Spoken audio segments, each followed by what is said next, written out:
Hello guys, welcome back again sa ating YouTube channel, no, The Action Man. Una sa lahat, may galab shoutout po sa lahat ng mga kakampeng at sa mga hindi man mga kakampeng. Kung interesado ka sa bidyong ito, patapusin mo na hanggang dulo at huwag nyo nang kalimutan na i-like at i-share ang ating video para malaman naman ng iilan sa ating mga kababayan na nagtutulog-tulugan sa katotohanan.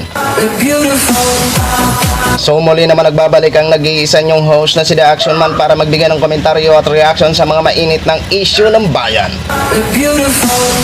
So ito ho mga ka-action, may gusto lang po ako i-share sa inyo mga kakampeng regarding po ito sa isa pa rin na pahayag ni Senadora Risa Hontiveros laban dito kay Pastor Kibuloy ho mga ka-action.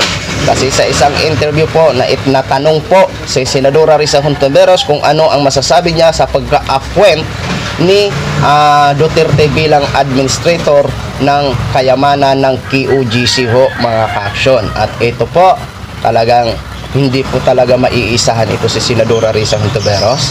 Masasabi ko po talaga na matalino po talaga ito si Senadora Risa Hontiveros kasi mukhang alam na alam niya na agad ang galawan. Alam na alam agad ang mangyayari. Kaya sinusigurado ni Senadora Risa Hontiveros na hindi ito makatakas si Kibuloy dito sa bansang Pilipinas. Okay, so ito po, panoorin po muna natin ang pahayag. Few days ago, lumabas na yung pangalan ni dating Pangulong Rodrigo Duterte na supposedly he is now the administrator of the kingdom of Jesus Christ. Ano ang nakikita niyong mensahe na gustong iparating nito amidst the controversy sa inyong komite? Ewan ko kung gusto nilang iparating, pero yung mensaheng nakakarating sa publiko, lalong dumadami ang mga issue, lalong lumilinaw kung ganong intertwine ang mga interes, maging ang mga economic interes ni Duterte at ni Pastor Kibuloy. Dahil usually po ang nag-aatas ng isang administrator sa kanyang properties ay isang tao na hindi kayang siya ang mga siwa sa mga properties niya. So, ganon kataas, kalaki ang pagtitiwala at pagsasakamay ni Kibuloy kay Duterte sa kanyang mga ari-arian. May kasabihan pa nga, di ba? Tell me who your friends are and I'll tell you who you are. Isa pa, dahil ginawa niya iyon, ipinasakamay niya kay Duterte yung kanyang pagmamayari, lalong kumakalat yung haka-haka na naghahanda siya, si Kibuloy, na tumakas dito sa Pilipinas. Kaya inuulit ko po ang aking panawagan sa Bureau of Immigration na siguruhin na sa lahat ng borders ng ating bansa, sa lahat ng mga ports of exit, ay hindi makatakas si Kibuloy. So yun na ho mga ka-action, mga kakampeng, no? Napakinggan na po natin at napadod na po natin ang statement ni Senadora Risa Hontiveros ho mga ka-action. Okay? So, posible po na mangyari ang sinasabi ni Senadora Risa Hontiveros na haka-haka na baka lumayas ito si Kibuloy dito sa Pilipinas ho mga ka-action.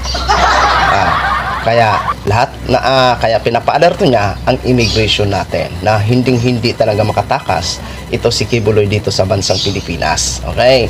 So, pagdating naman kasi sa mga pag-appoint niya sa bilang administrator dito kay Duterte, marami din ang napapaisip kung bakit siya pa ang appoint na kung tutuusin, parang hindi naman kaya ni Duterte na pamunuan ang nasabing bilang isang administrator kasi nga ho sa kanyang katandaan na mga ka-aksyon. Pero wala ho tayong magagawa kung yan ang gusto ni Kibuloy mga ka-aksyon na siya ang magiging administrator. Pero katakataka nga lang kung bakit siya ang na-appoint na pwede naman ang isang executive pastor na si Marlon Acobo ang magiging administrator ng nasabing kayamanan o ari-arian ng QGC. Kaya palaisipan sa atin at nakakapagtataka, no?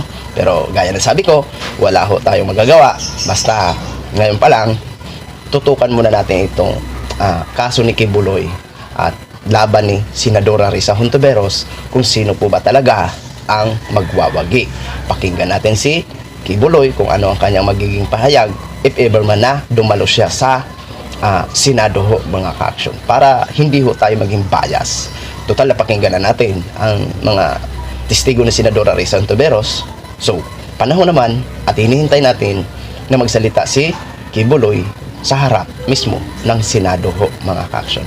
So yun lang ho, mga ka-action, ginshare ko lang ho sa inyo. Maraming salamat po sa ating mga viewers Luzon, Visayas at Mindanao all over the world. Ako po ang inyong lingkod, si The Action Man. Have a good day, everyone. Beautiful.